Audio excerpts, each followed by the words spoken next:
can't believe he had the audacity to say that to me." The arrogant husband said to his wife, "You'll have to accept my mistress living with us, sweetheart." What he didn't expect was that.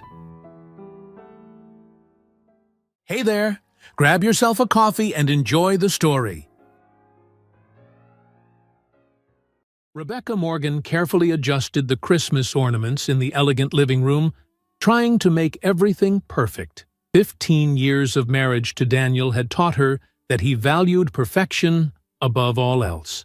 The two-story mansion in the affluent suburb was too spacious for just two people, but Daniel had always insisted they needed a house that reflected his status as one of the city's most successful corporate attorneys. At 42, Rebecca maintained her impeccable appearance.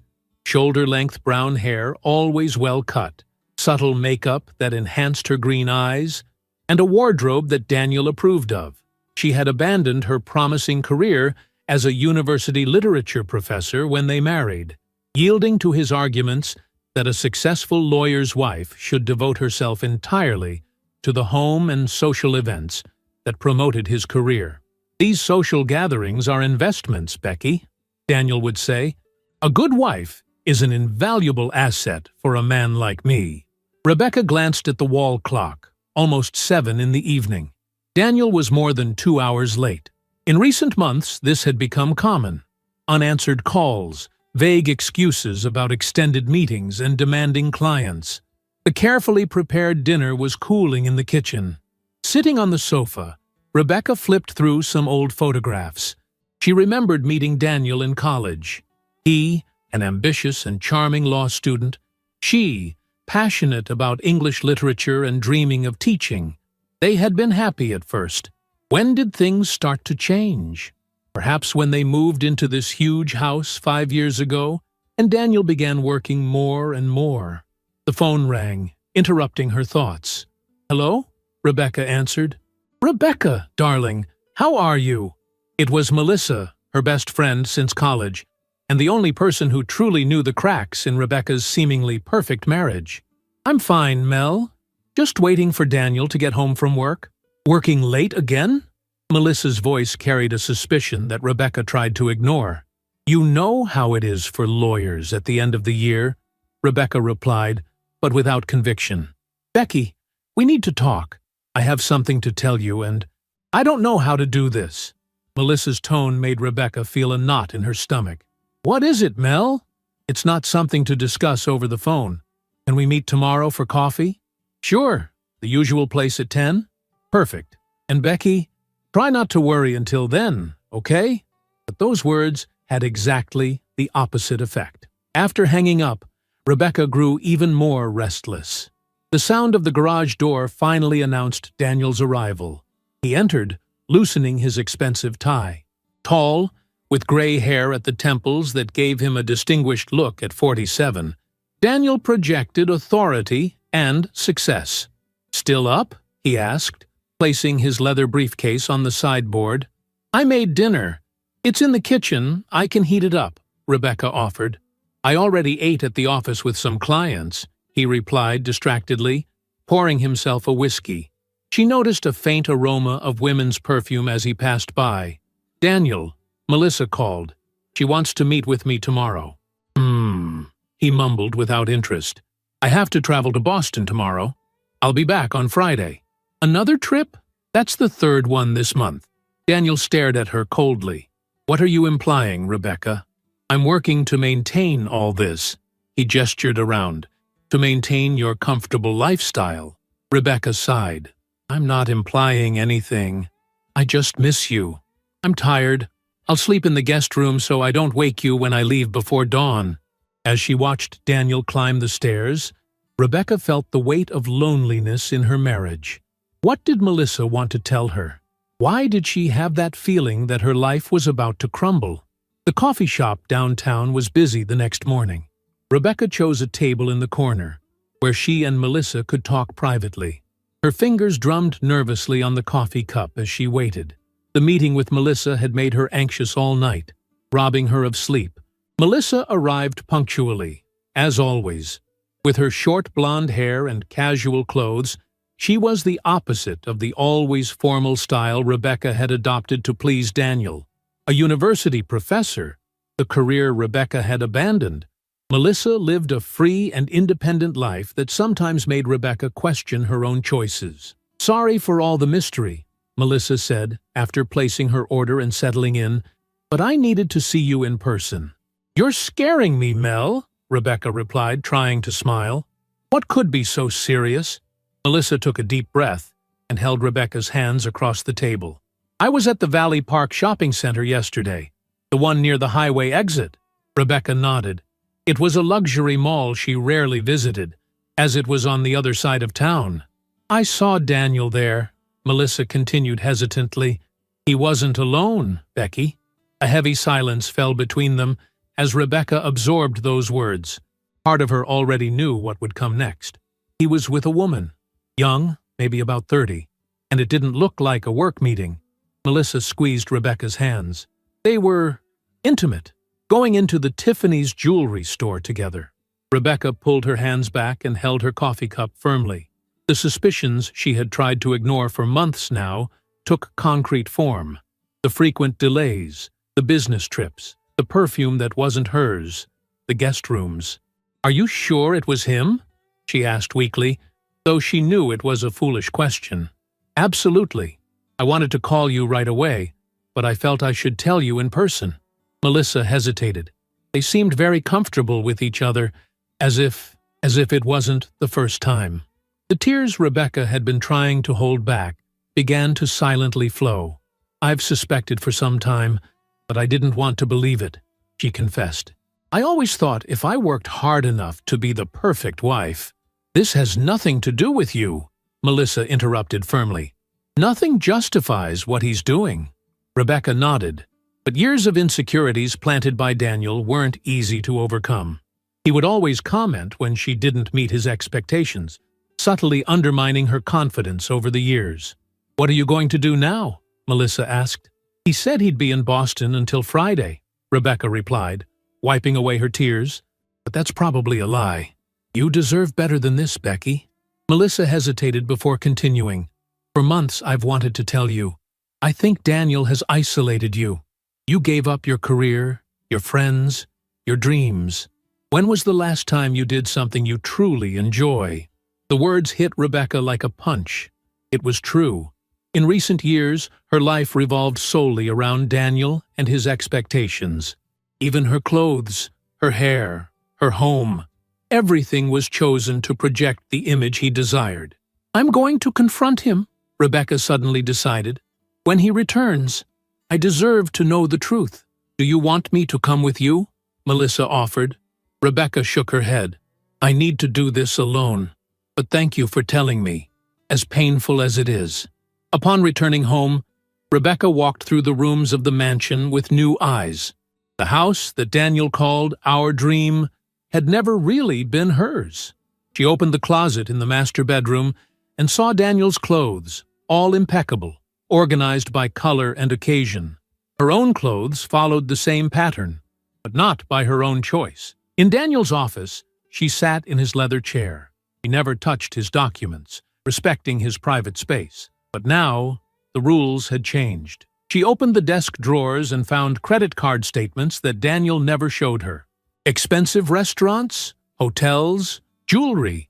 Expenses that clearly weren't for her. In the last drawer, she found something that made her heart sink even further. A lease agreement for a luxury apartment downtown, signed 8 months ago. The tenant's name? Amber Stevens. In that moment, Rebecca felt something beyond the pain of betrayal. She felt anger. Anger at Daniel for his betrayal, but mostly anger at herself for becoming so dependent, so submissive, for accepting for so long to be less than who she was. When the phone rang, she saw Daniel's name on the caller ID. She took a deep breath and answered. "Hello, dear," she said, surprised by the firmness in her own voice. "How's Boston?" "Boston?" Daniel replied after a short pause. "Oh, yes. Everything's going well here. Productive meetings."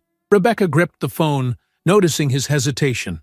Through the office window, she could see the sunset painting the sky in orange hues, reflecting the fire now growing inside her. "That's good. And when exactly are you coming back?" she asked, keeping her voice calm while holding the lease agreement with Amber's name. "As I told you, Friday morning." "Why? Do you need something?" Rebecca took a deep breath. "Actually, yes. We need to talk when you get back. It's important." "Did something happen?" Daniel's tone changed to slight irritation. "If it's about renovating the garden, we can discuss that later. I'm busy now." "It's not about the garden," Rebecca replied. "It's about Amber Stevens." The silence on the other end of the line was deafening. "Who?" he finally said, but his voice betrayed him. "We'll have this conversation face to face, Daniel. On Friday." Rebecca hung up before he could respond. Her hands were trembling, but a strange sense of power was overtaking her. For the first time in years, she was taking control of her life. She rose from the chair and went to the master bedroom. She opened her jewelry box and took out the wedding ring Daniel had given her on their 10th anniversary, an ostentatious diamond that he had chosen to show off his success, not for its romantic significance. That night, Rebecca didn't sleep. Instead, she immersed herself in the past, reviewing photos and memories from her college days. She found her master's thesis in English literature that had received honorable mention, work she was genuinely proud of. She remembered how she shined in the classroom, the respect of students, the passion for the profession she had abandoned. The next morning, she called Melissa. "I know who she is," she said, as soon as her friend answered. "Amber Stevens. He rented an apartment for her 8 months ago." "Oh, Becky." Melissa sighed. "How did you find out?" "I found a contract in his office, and now it all makes sense. The trips, the nights away.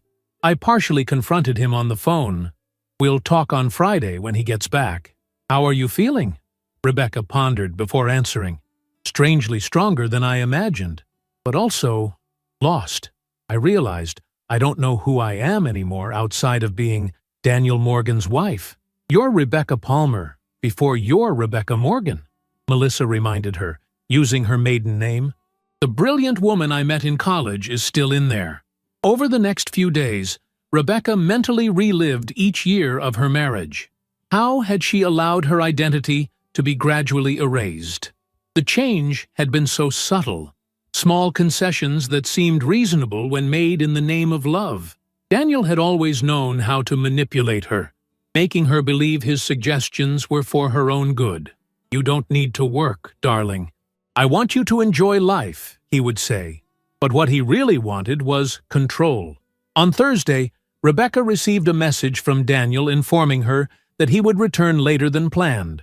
On Saturday, not Friday. Another lie. Determined not to wait any longer, Rebecca took Amber's apartment address and drove there. The building was exactly the type of place Daniel admired. Modern, luxurious, discreet. At the reception, she said she was Amber's sister and had forgotten the apartment number. The doorman, unsuspecting, promptly informed her, "Apartment 1402, ma'am." In the elevator, Rebecca questioned what she really intended to do. Confront the mistress? See with her own eyes? Part of her still desperately hoped there was an explanation, that it was all a terrible misunderstanding. When she reached the 14th floor, she walked down the silent corridor until she stopped in front of door 1402.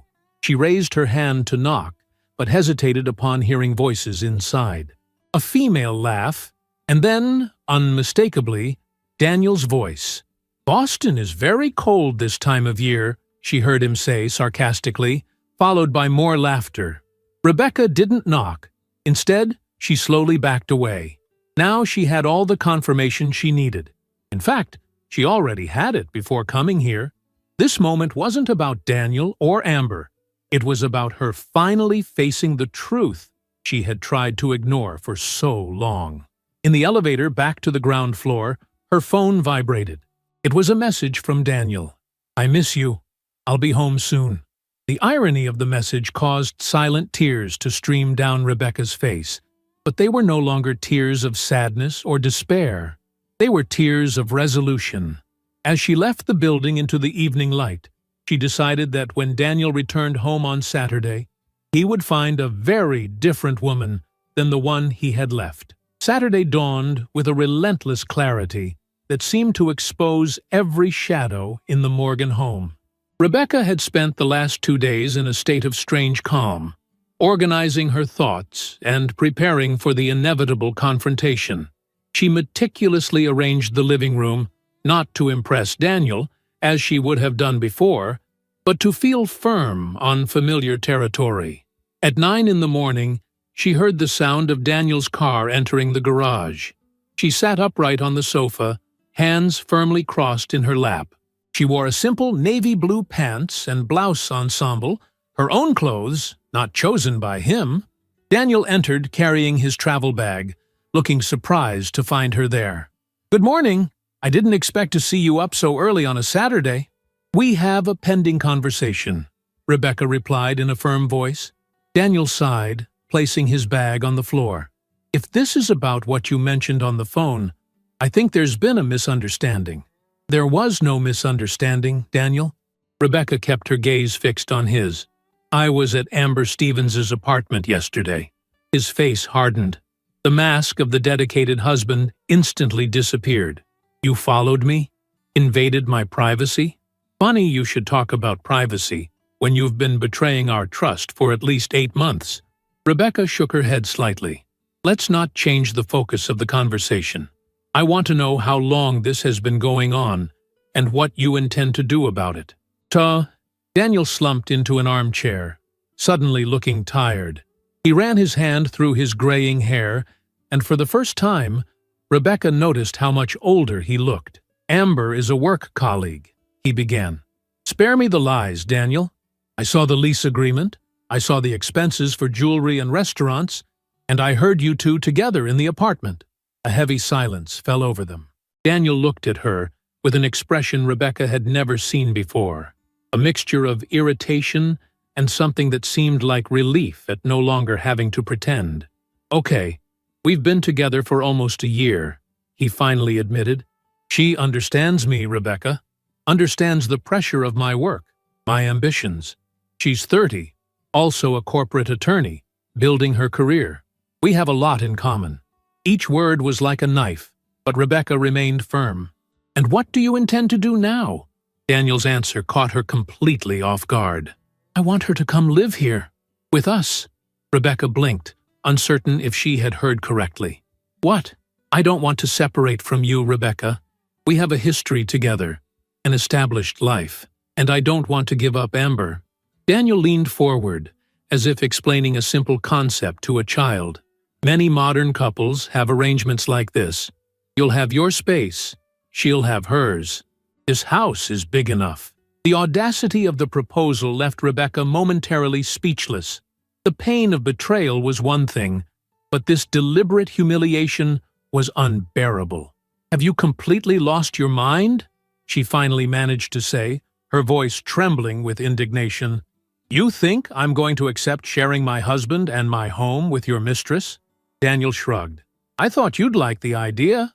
After all, you've always been so concerned with keeping up appearances. This way, we wouldn't have to face the scandal of a divorce." "You'll have to accept my mistress living with us," the arrogant husband declared to his wife.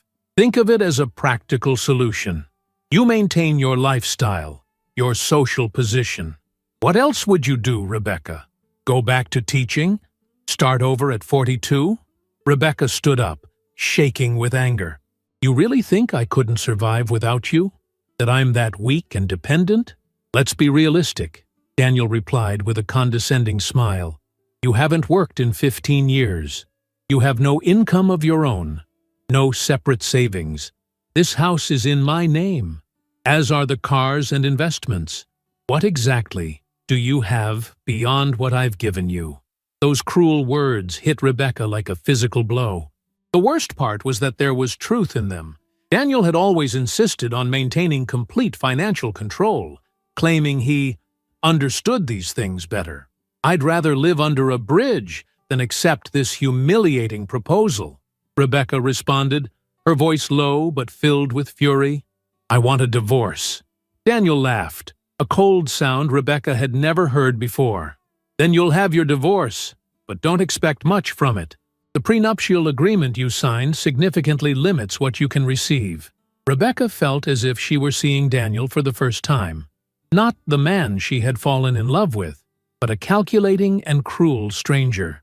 "Know that I have the best divorce attorney in the city," he continued, standing up. "And in case you haven't noticed, I myself am a rather competent lawyer. I suggest you think carefully before making absurd demands." As he climbed the stairs with his bag, Rebecca remained motionless in the living room, confronting the devastating reality of her situation. She was not only facing the end of her marriage, but also the prospect of a legal battle against a man who knew every trick in the system, a man who clearly wouldn't hesitate to leave her with nothing.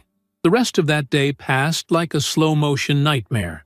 Daniel left again, coldly announcing he would spend the night at Amber's apartment.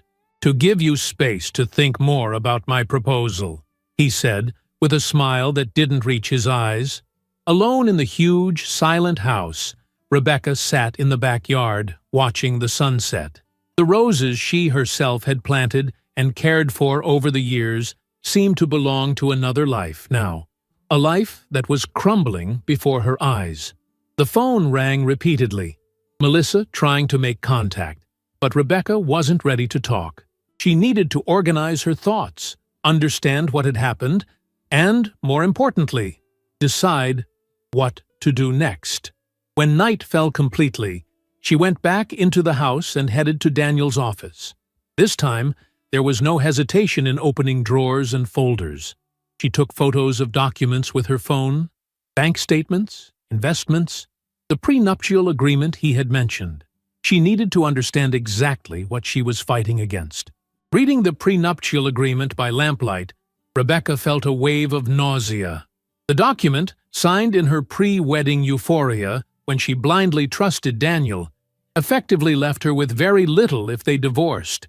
She would be entitled only to a small temporary alimony and no part of the properties or investments acquired during the marriage. "How could I have been so naive?"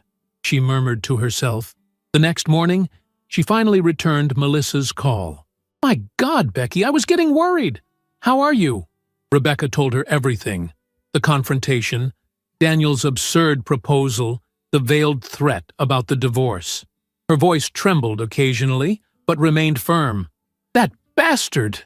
Melissa exclaimed. "Becky, you need a lawyer. Immediately." "I don't have money to hire a good lawyer," Rebecca replied. "The joint account we have is monitored by him. If I withdraw a large amount, he'll know." "I'll lend you the money," Melissa offered without hesitation. "And I know someone, a lawyer who specializes in complex divorces. She worked with a colleague from the department last year, Sarah Patterson. She's known for taking on arrogant lawyers like Daniel." 2 hours later, Rebecca was sitting in Sarah Patterson's discreet office. The attorney, a middle-aged woman with keen eyes and a confident posture, listened attentively as Rebecca explained her situation. "Unfortunately, cases like yours are more common than I'd like," Sarah commented after examining the copy of the prenuptial agreement Rebecca had brought. "Men in positions of power who financially isolate their wives." "So, there's no hope?" asked Rebecca, feeling defeated. "I wouldn't say that." Sarah adjusted her glasses. "This agreement has questionable points.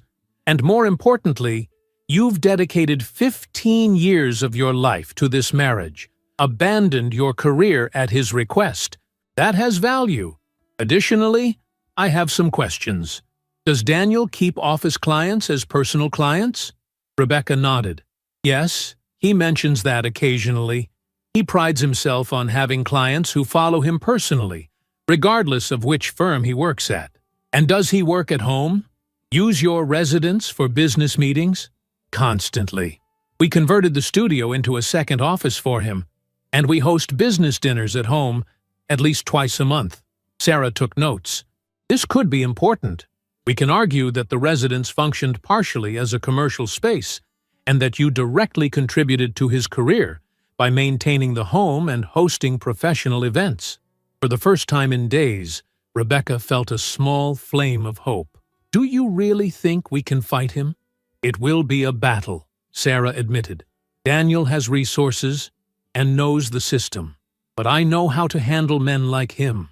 They tend to underestimate their female opponents, and that's a mistake we can use to our advantage. Leaving Sarah's office, Rebecca felt different. The pain and humiliation were still there, but now there was also purpose, direction. Melissa was waiting at a nearby cafe. How did it go? She thinks we have a case, Rebecca replied.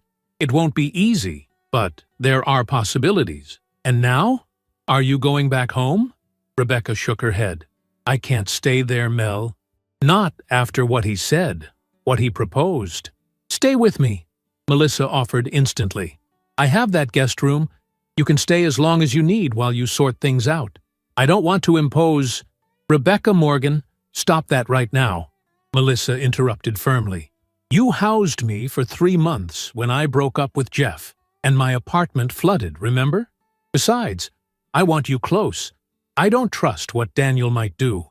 That night, after picking up some clothes and essential items from the mansion while Daniel was still out, Rebecca sat on the small balcony of Melissa's apartment. With a cup of tea in her hands, she contemplated the night sky. You know what's most frightening? She said to Melissa, who had joined her. It's not losing the money or the house.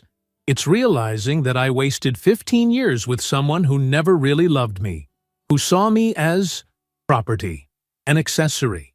It wasn't a waste, Melissa replied softly. It was part of your journey. And now, a new chapter begins. That night, lying in the guest room bed, Rebecca made a decision. She wouldn't just fight for what was financially due to her. She would fight to rediscover who she was, beyond being Daniel Morgan's wife. And above all, she would never again allow anyone to make her feel small. The following week passed in a whirlwind of activity. Daniel bombarded Rebecca with messages oscillating between veiled threats and attempts at persuasion. You're being irrational, said one. Think about everything you'll lose, warned another. Rebecca, following Sarah's advice, didn't respond to any of them. Every message from him can be used in the proceedings, Sarah explained during their second meeting. Let him talk. The more, the better for us. Sarah had developed a meticulous strategy. The first step was to ensure Rebecca had access to sufficient financial resources to sustain herself during the process. The law requires him to pay for your subsistence and legal expenses during the divorce, Sarah explained, especially considering the income disparity between you. We'll file for temporary alimony immediately. On the 3rd day away from home, Rebecca received notification that Daniel had emptied their joint account, the little financial access she still had. Predictable, Sarah commented when Rebecca called in a panic, and exactly the kind of behavior judges hate. He just gave us more ammunition. Sarah filed an emergency request, and to Rebecca's surprise, the judge quickly ruled in her favor. Daniel was ordered to deposit a significant monthly amount for her expenses and to pay her legal fees. When Rebecca received the first deposit, she felt a strange sense of relief. It was the first time in years she had money that she didn't need to justify to Daniel how she had spent. This is just the beginning, Sarah assured her. And I have more interesting news.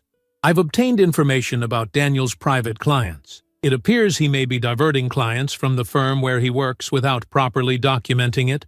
This could constitute an ethical violation. How does that help us? Rebecca asked.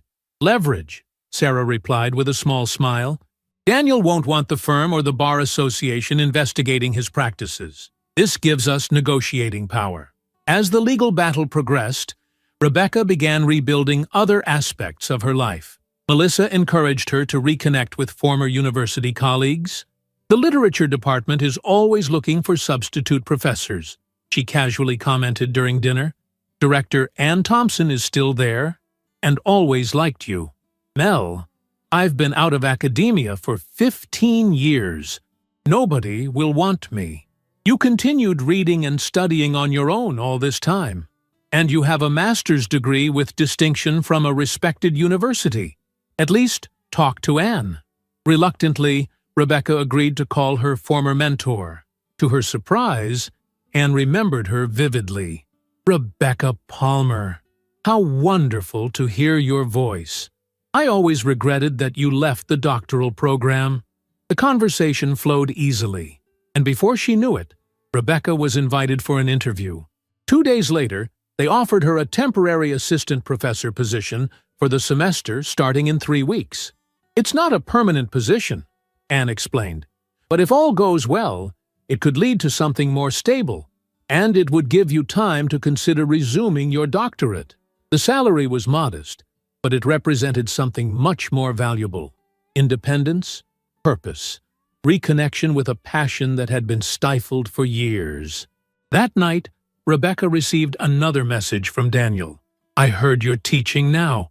Pathetic. You won't be able to support yourself with that. I'm still willing to consider a reasonable settlement if you stop this divorce madness. For the first time, his words didn't affect her. Instead of fear or pain, she felt only pity. Pity for a man unable to understand that some things were worth more than money. The next morning, after her first class, Rebecca was surprised to find a small group of students waiting to ask questions. She felt nervous initially, but soon realized she could answer with confidence. The knowledge and passion for the subject were still there, just dormant. Professor Morgan, your analysis of Jane Austen was fascinating, commented a student, especially the part about economic and social power structures. Actually, Rebecca replied with a smile, it's Professor Palmer now. That simple statement, reclaiming her maiden name, was a deeply symbolic moment. As she left the classroom, Rebecca felt something she hadn't experienced in a long time: genuine pride in herself.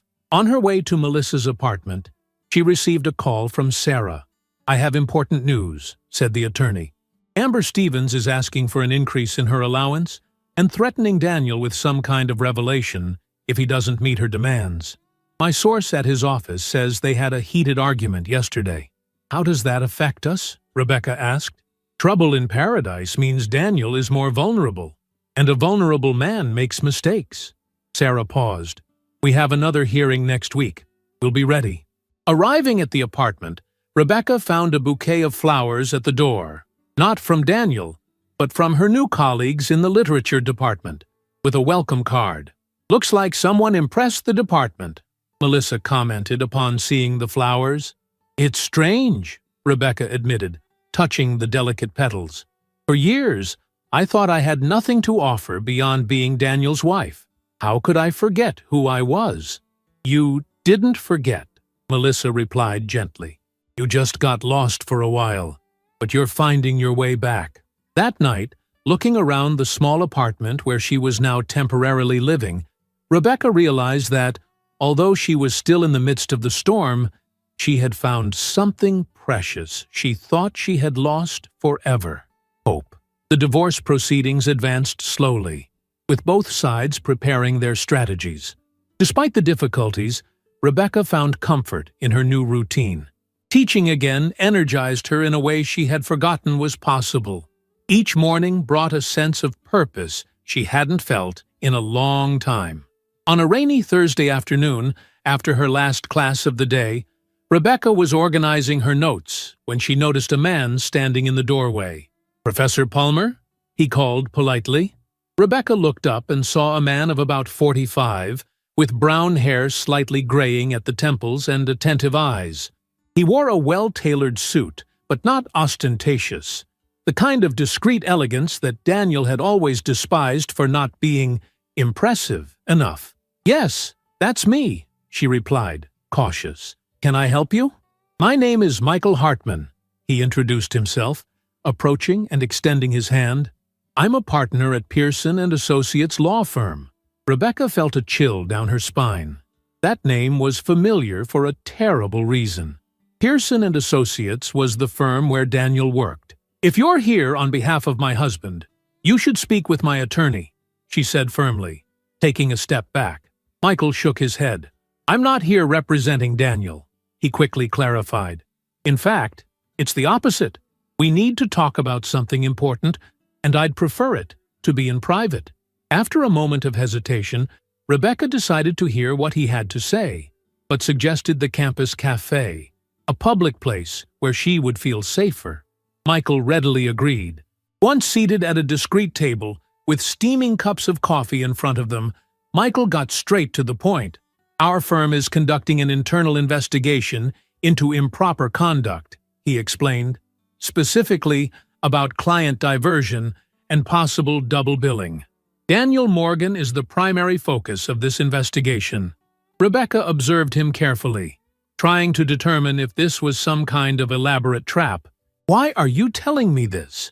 And how did you know where to find me?" "As for the second question, it wasn't difficult. You're listed in the faculty directory." Michael took a sip of coffee. "As for the first, I'm here because we need your help. Daniel kept documents at home, correct? Possibly met with clients there?" "Yes, frequently," Rebecca confirmed. "We converted one of the rooms into an office for him." Michael nodded. "We suspect he has diverted important clients for private consultation, using firm resources and charging fees that should be shared with the firm. If you have any information that could corroborate this—" "Why would I help your firm?" Rebecca interrupted. "What do I gain from this?" Michael smiled slightly. "A fair question. There are two reasons. First, if we prove misconduct, Daniel will face serious professional problems. This could significantly affect his financial position and, consequently, your divorce." He paused. "Second, we're willing to compensate relevant information." Rebecca's heart raced. This could completely change the balance of power in the legal battle she was facing. "I need to consult my attorney before anything," she replied cautiously. "Understandable." Michael slid a card across the table. "My direct contact is there. Please, consider it seriously. This investigation will proceed regardless, but your cooperation could significantly accelerate things." That same evening, Rebecca, Melissa, and Sarah met at the apartment to discuss this new development. "It seems legitimate," Sarah concluded, after hearing everything and verifying Michael's credentials online. "The question is, how involved were you in his home business?" "I organized the dinners, received the clients, but never participated in the actual meetings," Rebecca explained. "However—" "What?" Sarah encouraged. "I scanned many documents for him over the years. I kept his filing system organized until he hired an assistant last year." Rebecca hesitated. "And sometimes I overheard conversations. Daniel could be indiscreet when he thought he was just among friends." Sarah exchanged glances with Melissa. "This could be very valuable." 2 days later, Rebecca met with Michael again, this time with Sarah present. After an hour detailing what she knew, it was clear that her information was exactly what Pearson and Associates was looking for. The following week, Rebecca's life was finally finding a positive rhythm when she received an unexpected call. "Rebecca? It's Amber." The shock of hearing Daniel's mistress's voice almost made Rebecca hang up, but something stopped her. "How did you get my number?" she asked coldly. "From Daniel's phone," Amber replied. "Look, I know you hate me and you have every right, but we need to talk. We have absolutely nothing to talk about. I have information about how Daniel is hiding assets from the divorce proceedings," Amber insisted. "He opened offshore accounts. He's transferring money. A lot of money." Rebecca felt a knot in her stomach. "Why are you telling me this? I thought you two were together." Amber's bitter laugh surprised Rebecca. "We were, until I found out about Jennifer." "Jennifer?" "The other girl. Assistant at his office. Apparently, I'm too old at 30, Amber explained, her voice heavy with resentment. "He promised to leave you for me, you know? And now I've discovered he's making the same promises to her." Rebecca closed her eyes, feeling a mixture of nausea and anger. One betrayal wasn't enough. Daniel maintained a pattern of continuous deception. "And what do you want in exchange for this information?" Rebecca asked, suspicious. "Nothing. I already got what I wanted from him. Apartment, car, jewelry, gifts are legally mine." The satisfaction in Amber's voice was palpable. "I'm leaving for California next week. But before I go, I want to make sure he pays for lying to both of us." That night, Rebecca couldn't sleep. The revelation of yet another mistress, the offshore accounts, everything indicated that Daniel was even more manipulative and dishonest than she had imagined. And now she had to decide whether to trust Amber, the woman who had helped destroy her marriage. "Is it a trap?" she asked Melissa the next morning. "Could Daniel be using her to trick me? Or maybe she's really angry about being replaced," Melissa pondered. Betrayed people often want revenge. After consulting with Sarah, Rebecca agreed to meet Amber at a neutral restaurant. The woman she had imagined so many times was different than she expected. Younger than her sophisticated clothes suggested, with an air of toughness that spoke of someone accustomed to fighting for what she wanted. "Here," said Amber, sliding a flash drive across the table. "I copied documents from his computer, bank statements, emails about transfers. He thinks I'm stupid, that I only care about expensive gifts." Rebecca looked at the flash drive, feeling the weight of her decision. "Why should I believe you?" Amber leaned forward. "Because we were both deceived by the same man. The difference is that I found out before wasting 15 years of my life." Her gaze softened momentarily. "And because, strange as it seems, I think you deserve better." The flash drive Amber provided turned out to be a goldmine of information.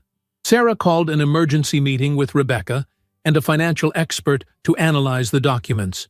"This is absolutely incriminating," stated Julian Wheeler, the forensic accountant Sarah had hired. "Daniel transferred more than $2 million to accounts in the Cayman Islands over the last 8 months, clearly trying to hide assets from the divorce proceedings." Sarah nodded, flipping through the printed documents. "And these communications with the bank manager, he explicitly mentions keeping the funds protected during the divorce. There's no ambiguity." Rebecca observed the pile of evidence with a sense of unreality. The extent of Daniel's dishonesty was shocking, even after everything she had already discovered. "What do we do now?" she asked. "Two things simultaneously," Sarah replied. "First, we present this to the court as evidence of concealment of assets. This can result in severe penalties for Daniel, possibly even the complete reversal of the prenuptial agreement due to bad faith. Second, we share this information with Michael Hartman at Pearson & Associates, strengthening their internal investigation." 2 days later, Daniel Morgan's world began to crumble. The court issued an asset freeze order after evidence of concealment. Simultaneously, Pearson & Associates summoned him for an emergency meeting of the Board of Partners. Rebecca didn't directly witness these events, but received updates from Michael and Sarah. Daniel, apparently, reacted with his usual arrogance, initially denying everything until confronted with irrefutable evidence. "He's panicking," Michael reported after the firm meeting. "He's been temporarily removed from his duties while the investigation continues, and frankly, his situation doesn't look good at all." In court, things weren't any better for Daniel. The judge, visibly irritated by the concealment tactics, ordered a complete review of all the couple's assets and appointed an independent administrator to supervise the process. The morning after the judicial decision, Rebecca received an unexpected call from Daniel. "We need to talk," he said, his voice devoid of its usual confidence. "In private." Rebecca hesitated. "Any communication should go through our lawyers now." "Please, Rebecca," he insisted. And for the first time in their marriage, she heard something she never expected from Daniel Morgan. Pleading. 15 minutes. At the cafe near the university. After consulting Sarah, who advised caution but didn't forbid the meeting, Rebecca agreed. When she arrived at the cafe, she found a man very different from the confident, controlling husband she had known. Daniel seemed to have aged years in weeks. Deep circles under his eyes, defeated posture, his arrogance replaced by an almost desperate expression. "Thank you for coming," he said when she sat down. "I know I don't deserve your time." "What do you want, Daniel?" Rebecca asked, keeping her voice firm despite the strangeness of seeing him so dejected. "I want to propose a settlement," he replied, looking nervously around as if afraid of being watched. outside the courts, something more generous than the judge will probably determine. Rebecca studied him carefully. Why would you do that now? Because I'm finished professionally, Daniel admitted with a heavy sigh. Pearson is kicking me out. The Bar Association is investigating possible ethical violations. If this goes to criminal trial, he didn't complete the sentence, but the implication was clear. How much? Rebecca asked directly. Half of everything, Daniel offered. The house, the investments, everything. I'll split everything 50-50, including what I tried to hide. Rebecca allowed herself a moment to appreciate the irony. The man who had tried to leave her with nothing was now offering half of everything. Not out of generosity, clearly, but out of desperation. Why should I trust you now? Because I don't have any more cards up my sleeve, he replied simply. Amber betrayed me. The firm betrayed me. I'm cornered. Amber didn't betray you, Rebecca calmly corrected. She just did what you would do if the situation were reversed.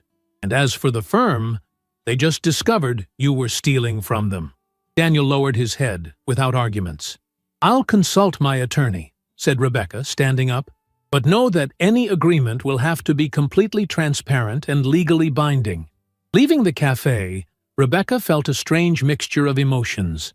There was no satisfaction in seeing Daniel destroyed, just a melancholy for the waste of so many years, for what could have been if he were the man she thought she had married. On her way home, she stopped at a park and sat on a bench, watching families and couples strolling under the autumn sun. For the first time, she allowed herself to cry openly, not for the end of the marriage, but mourning a dream that had never been real. That night, she reported the meeting to Sarah, who was surprised by the offer. He must be really desperate, the attorney commented. Half the assets would be more than we'd probably get even with all the evidence. And you think I should accept? Rebecca asked. Sarah considered carefully. From a strictly financial standpoint, it's a good offer. It avoids months or years of legal battles. But the final decision is yours. What do you feel you need to move forward? Rebecca reflected on the question for several days, weighing not only the financial aspects, but also the emotional cost of remaining tied to Daniel through a prolonged process. Her answer came during a conversation with a colleague from the literature department, Professor James Harrington, a gentleman in his 50s who had been extraordinarily welcoming since her return to the university. Revenge seems sweet when we're hurt, he observed, when Rebecca, without revealing details, mentioned being at a crossroads between accepting a settlement or fighting for more. But it tends to be a slow poison for those who seek it. Sometimes, true power lies in moving forward. Those words resonated deeply. The next morning, Rebecca communicated her decision to Sarah. She would accept the settlement, with clear conditions and solid legal guarantees. She wanted to turn the page. The true victory wouldn't be extracting every last penny from Daniel, but rebuilding her life on her own terms. 3 weeks later, after intense negotiations between the attorneys, the agreement was finalized. Rebecca would receive the house, which she decided to sell, half of all investments and financial assets, and an additional amount as compensation for the years dedicated to Daniel's career. The total value was substantial, more than enough to ensure her financial stability and allow her to complete her doctorate, if she wished.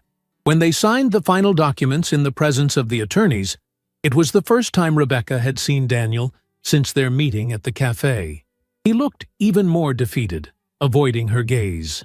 I hope this brings some peace to both of us, Rebecca said politely after the signing. Daniel finally looked into her eyes. I'm sorry, he murmured, words she never expected to hear from him. For everything. Rebecca nodded, without offering explicit forgiveness, but feeling the weight of resentment beginning to dissipate, not for him, but for herself. Leaving the office, she breathed deeply in the fresh afternoon air. A painful chapter was coming to an end, but other, promising ones were just beginning. The following months brought a series of positive changes to Rebecca's life. With the resources from the divorce settlement, she decided to sell the mansion that had never truly felt like her home. The process of emptying the house was therapeutic, deciding what to keep, what to donate, what to simply leave behind. "It's strange," she commented to Melissa as they organized boxes in the spacious living room. "I lived here for years, but there are so few things that really mean something to me." "Because this house was Daniel's dream, not yours," Melissa replied, helping to pack some books Rebecca had decided to keep. Mainly literature works she had secretly collected over the years, hiding them on the guest room bookshelf. With the money from the sale, Rebecca bought an elegant two-bedroom apartment near the university. It was much smaller than the mansion, but every inch reflected her own choices and her newly discovered sense of style. Walls in soft shades of blue, shelves filled with books, comfortable furniture chosen for practicality rather than appearance. Everything breathed authenticity. Professionally, things were also progressing. At the end of the semester as a temporary professor, the department offered her a permanent position as an assistant professor. "Your students love your classes," explained Ann Thompson, now department head. "And your perspective on 19th century women's literature is truly refreshing. Besides," she added with a smile, "it would be wonderful if you considered resuming your doctorate with us." Rebecca accepted the offer enthusiastically. Teaching had rekindled her passion for literature in a way she hadn't expected. Seeing students get excited about Jane Austen or the Bronte sisters, debating interpretations of classic texts, all of this brought a deep satisfaction that the role of successful lawyer's wife had never provided. Meanwhile, news about Daniel occasionally reached her. His legal career was effectively over in Boston. The Bar Association's investigation had resulted in a temporary suspension of his license, and no respectable firm would accept him with such a background. According to rumors, he had moved to Tampa, Florida, to start over at a smaller firm, far from the prestige he so valued. As for Amber, Rebecca learned through mutual contacts that she had indeed moved to California, apparently using Daniel's gifts to open a small boutique in San Diego. Jennifer, the other mistress, had completely disappeared from the radar. On a Sunday afternoon, 6 months after the divorce was finalized, Rebecca was enjoying tea on the balcony of her new apartment when she received an unexpected text message. "I'm in town for a few days. Can we have coffee? No agenda. Just to see how you're doing. Daniel." Rebecca contemplated the phone for long minutes. She no longer felt anger or acute resentment, just an emotional distance that seemed appropriate. After careful consideration, she replied, "Sorry, my schedule is very busy this week with the end of the semester. I wish you all the best." That simple refusal, polite but firm, represented a milestone in her recovery journey. There was no longer any need for confrontation or settling scores. Daniel simply no longer occupied a significant place in her life. In the following weeks, Rebecca began to notice a subtle change in her interaction with James Harrington, the older professor who had helped her readjust to the academic environment. What had begun as a professional friendship was evolving into something warmer. Small gestures, a coffee left on her desk before the first class, long conversations about literature that extended well beyond working hours, the way his eyes lit up when she entered the faculty lounge.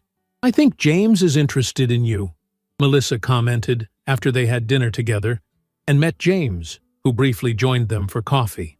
"You think?" Rebecca felt a slight blush on her cheeks. "He's just kind to everyone." "Not the way he is with you," Melissa insisted with a smile. "And to be honest, I've never seen your eyes shine like that when talking about someone." It was true that Rebecca felt extraordinarily comfortable in James's presence. At 55, he had a calmness and gentleness that contrasted strongly with Daniel's ambitious intensity. Widowed for 5 years, James spoke openly about his late wife and the loving relationship they had, without excessive melancholy, just with respectful longing. "She taught me that true love is giving freedom, not restricting," he commented once during lunch. "I think that's why I never tried to stop her from accepting that job in Paris, even knowing it would be difficult for us." Words that resonated deeply with Rebecca, reminding her of how Daniel had always used love as a justification to control her. At a departmental workshop a few weeks later, Rebecca and James were assigned to work together on an interdisciplinary course project. After a productive afternoon developing the curriculum, James hesitated as they said goodbye. "Rebecca, I know this may seem inappropriate, considering we're colleagues and you've recently gone through a complicated divorce, but—" He paused, clearly nervous. "Would you like to have dinner with me tomorrow? Not as colleagues, but as a date." James's direct honesty, his vulnerability in making the invitation, touched Rebecca deeply. There were no power games or manipulation in his words. "I'd love to," she replied sincerely. The dinner was wonderful, a fluid conversation about books, music, life experiences. James was an excellent listener, genuinely interested in her opinions and feelings. To Rebecca's surprise, she found herself sharing parts of her experience with Daniel that she had mentioned only to Melissa. "I think the hardest thing was realizing how I allowed my own identity to be gradually erased," she confessed, "as if I had forgotten who I was before being the wife of." James nodded understandingly. Unbalanced relationships do that. One partner absorbs the other's light until almost nothing remains. "But now I feel like I'm finding my way back," Rebecca concluded with a small smile. "Or maybe discovering a completely new path." "And you're doing it brilliantly," James replied, his eyes reflecting genuine admiration. In the following months, the relationship gradually flourished. James never pressured, always respecting the pace Rebecca set. Slowly, she rediscovered parts of herself that had been suppressed during the marriage. Her witty sense of humor, her passion for outdoor walks, her talent for watercolor painting that she had abandoned because Daniel considered it a purposeless hobby. During one of these weekend walks, they stopped to rest at a viewpoint overlooking the city. Autumn had painted the trees in vibrant shades of red and gold, an appropriate metaphor for the transformation in her own life. "You know," said James, gently holding her hand, "when Catherine lost her battle with cancer, I thought I would never find this kind of connection with someone again, that this part of my life was over." Rebecca squeezed his hand gently. "I know what it's like to feel that a door has permanently closed. But then you appeared, with your resilience and your determination to rebuild." James smiled, "And I realized that sometimes, when a door closes, it's not the end of the journey. It's just a change in direction." In that serene moment, with the city below them and the expansive sky above, Rebecca felt a sense of completeness that she had thought forever lost. Not because James completed her in the cliched romantic sense, but because she had found the balance between genuine intimacy and personal independence, something her marriage to Daniel had never offered. "We're two complete adults choosing to walk together," she said softly, "instead of one trying to possess or control the other." "Exactly," James replied, "and that's how it should be." That night, returning to her cozy apartment, Rebecca reflected on the extraordinary transformation her life had undergone in just 1 year. From the initial humiliation and despair to renewed independence and the possibility of authentic love. The journey hadn't been easy, but each difficult step had led her exactly where she needed to be. 2 years had passed since the fateful day when Daniel made his humiliating proposal. It was a sunny spring morning, and Rebecca was adjusting her graduation cap in the bedroom mirror. At 44, she had finally completed her doctorate in English literature. The defense of her thesis on power, submission, and female liberation in Jane Austen's novels had not only been approved, but praised by the committee as a significant contribution to the field. "You're radiant," said James, appearing at the door with a coffee cup in each hand.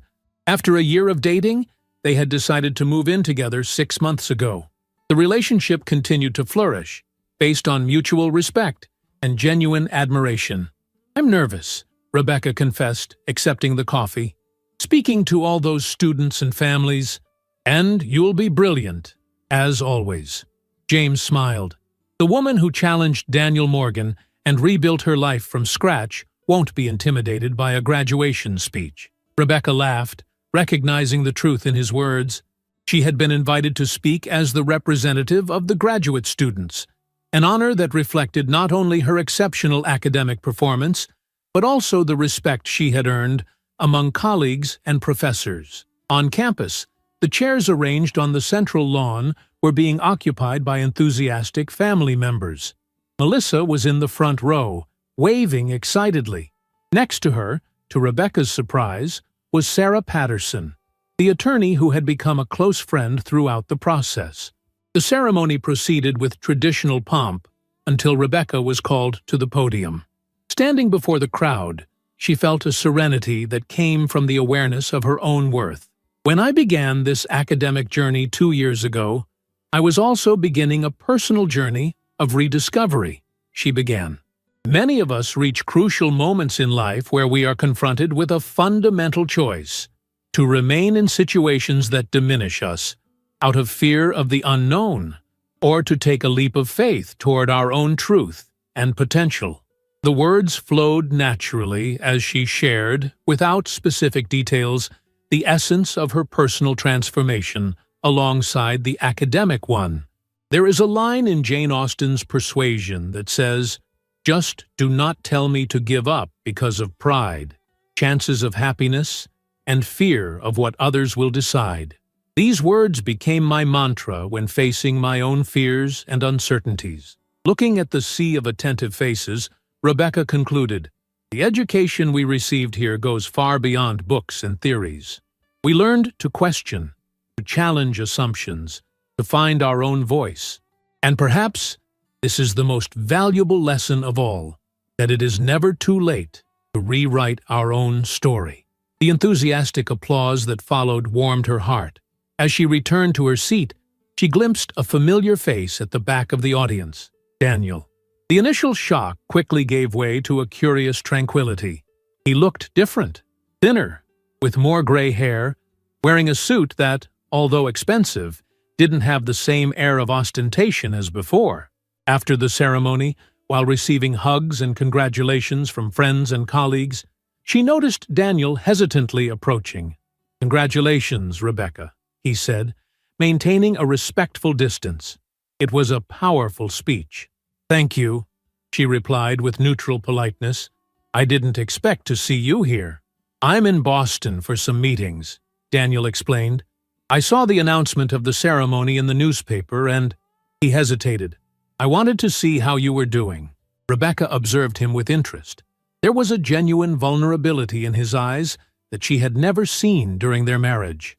"I'm doing very well, as you can see," she replied sincerely. "Yes, you are." Daniel nodded. "You look happy, fulfilled." "I am." An uncomfortable silence followed, until Daniel spoke again. "I lost everything, you know. The Florida firm didn't work out. The tarnished reputation followed me. Amber took half of what I had left. And Jennifer," he shook his head.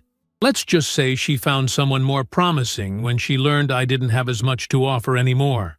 Rebecca felt no satisfaction at his misfortune, only a distant compassion. "I'm sorry for your difficulties, Daniel." "Don't be." He gave a sad smile. "In a way, I needed to lose everything to see how empty it all was. How empty I was."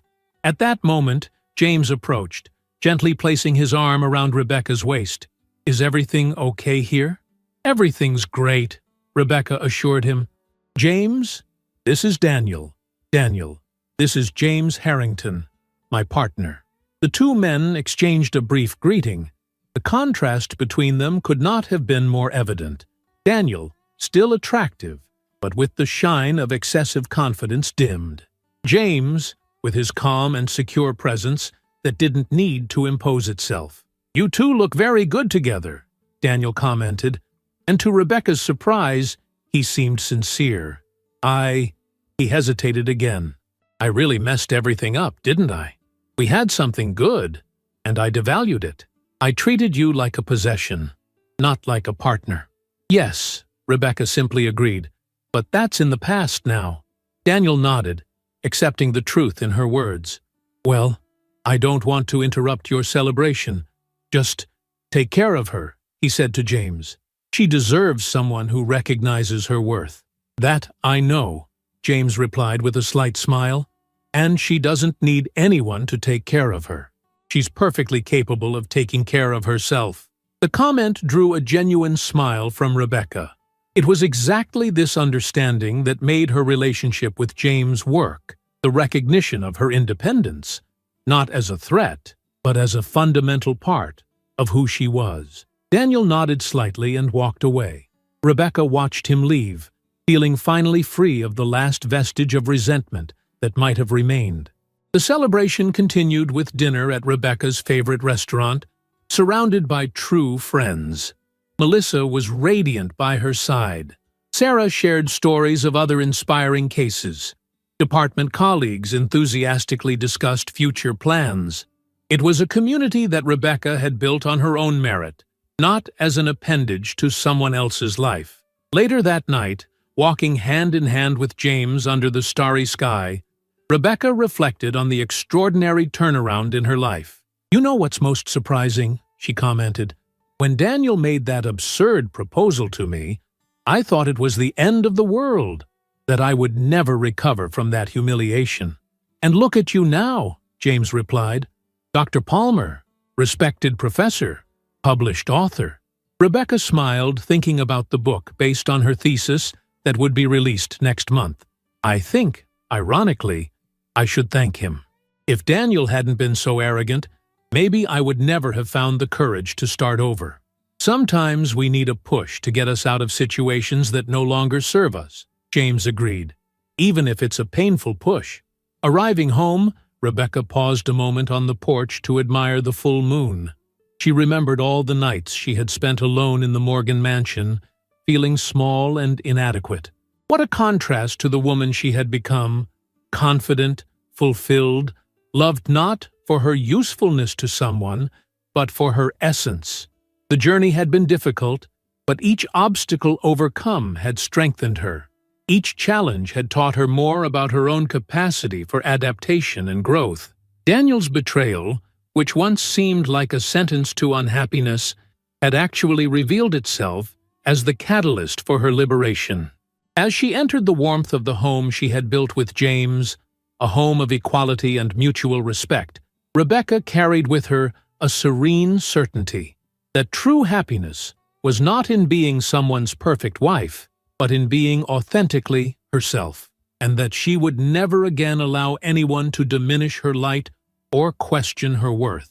The humiliating proposal Daniel had made 2 years ago wasn't the end of her story, but the beginning of a new and much more satisfying one. A story where she, finally, was the author of her own destiny. If you've made it this far and Rebecca's journey touched your heart, comment the word courage to show me that you followed this entire transformation.